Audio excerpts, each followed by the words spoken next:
हमारे लिए बात करने का समय मांगा था 2 दिन का, वो पूरा होने के बाद आज उन्होंने हमको बुलाया और हमारी जो सबसे बड़ी मांग थी कि ठेका रद्द करो और इन लोगों को फिर से आप काम पर रख लो।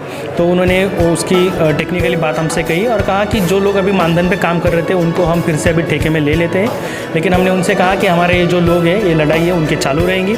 हम कोर्ट में इसके खिलाफ दावा दाखिल करने वाले हैं वंचित बहुजन आघाड़ी की ओर से, और वंचित बहुजन आघाड़ी के जो हमारे जिला अध्यक्ष हैं उनके नेतृत्व में ये केस हम लड़ेंगे जो सब मजदूरों के तरफ से।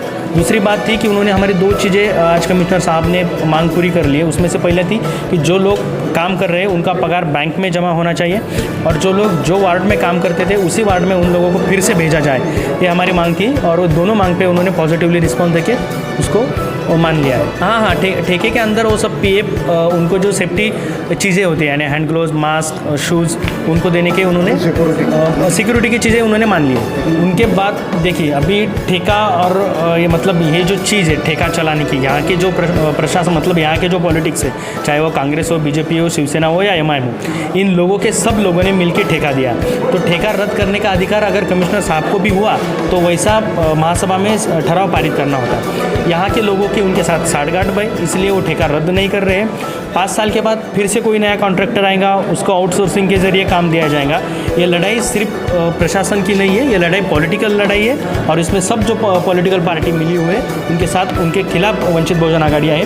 उन्होंने कहा है कमिश्नर ने कि परसों महाराष्ट्र सरकार को यहाँ से वो जो लेखी ठराव भेजना चाहिए था वो भेजेंगे और 380 जो कर्मचारी हैं उनके नाम से भेजेंगे। जब महानगर पालिका परमानेंट लोग करेंगी तब इन लोगों का प्रायोरिटी से उस पर जायज़ा लिया जाए। दिसंबर 2020 में अगर निविदा निकालते 1006 पद की, इंटरव्यू लेते हैं, आगे सब प्रोसेस होती है, तो इतना होने बाद भी आप फरवरी में ठराव मंजूर होता है ठेका मंजूर हो जाता है, तो इसके लिए आप क्या कहेंगे?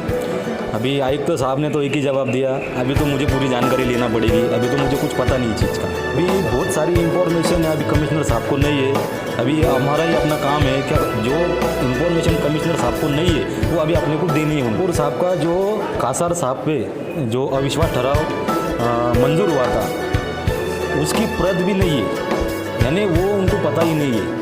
अभी जब हमने वो प्रत बताई उनको कि देखिए इस प्रत में क्या क्या उल्लेख है, कासार साहब की गुना शाखा की तरफ से, सीआईडी की तरफ से उनकी चौकसी की जाए, ऐसा उसमें सीधा लिखा है।